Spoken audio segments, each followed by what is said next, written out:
ওকে, আসসালামু আলাইকুম। আমার প্রজেক্টে একটা এরর আসে।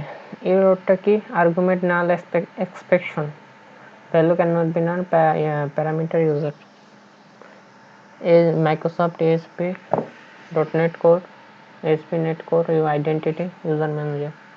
আচ্ছা, এইটা হলো আমাদের এররটা, ঠিক আছে? এটা আমাদের এররটা। ওকে, আচ্ছা, এররটা আরেকটা জিনিস লেখা লাগবে, এটা একটু তুলে নিই যাতে ভিডিও টাইটেল দিতে সুবিধা হয়। ওকে, না, এই এররটা আসার কারণটা কি, আর এই এররটা কখন আসে? যদি আমাদের প্রজেক্টটা রান দেই, রান দেওয়ার পর এই এররটা আসার মেনলি কারণ আমার এখানে একটা ভুল করছিলাম, আমার ভিউতে একটা মিস্টেক করছিলাম, ওই জন্য এররটা আসছে।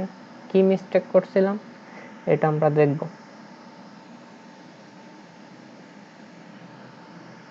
ওকে, এডিট দেই। যখনই আমি কোনো ইউজার এডিট করতে যাই তখনই দেখা যাচ্ছে আমার এররটা দিতেছে। ওকে, এখন এইখানে আমরা যদি আমাদের কোডে যাই,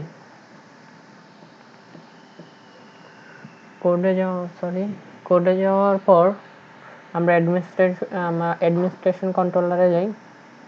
ওকে, ইউজার ইন রোল, এখানে আমরা কি পাস করাইছি? আমরা পাস করাইছি একটা কালেকশন, তার মানে সব ইউজারগুলা লিস্ট, একটা কালেকশন আর একটা আইডি। আমরা যদি ভিউতে যাই,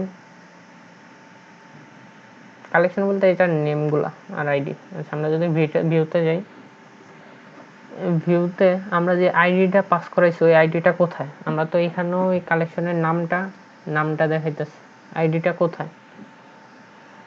আইডিটা তো নেই। সো এখানে ইউজার নেমের জায়গায় হবে ইউজার আইডি। আইডিটা তো আমি এইখানে বলে আসছি যে আমি একটা আইডি দিতেছি, কিন্তু আমি ভিউতে কোনো আইডি দেইনি। সো এই জন্যই ওইটা সিলেক্ট হয় নাই, নাল আসছে। User sorry user ID. Okay, null আসার কারণটাকে আমরা যদি আরেকবার দেখি, এখানে আমরা বইলা দিছি এই জায়গায় একটা স্ট্রিং, তার মানে এই জায়গায় একটা স্ট্রিং টাইপের আইডি দিতেছি, আমরা আইডি দিতেছি, বাট এই জায়গায় আমরা কি দিচ্ছি, এখানে কোনো আইডি রাখি নাই। এখানে তখন ইউজার নেম রাখছিলাম শুধু, এটাও ইউজার নেম, এটাও ইউজার নেম। এবার যদি আমরা আমাদের প্রজেক্ট আবার রান করি, এবার ইউজার অ্যাড হওয়ার কথা, দেখি অ্যাড হয় নাকি প্রজেক্টটা। ওকে, দেখি আমরা ইউজারে যাই, ইউজার লিস্ট অ্যাডমিনিস্ট্রেশন লিস্ট রোলে যাই।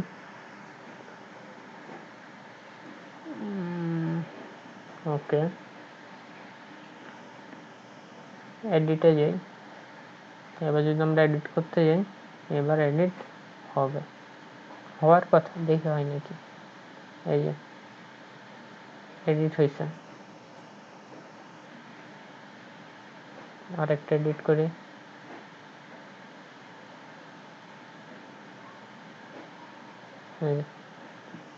এডিট হয়েছে।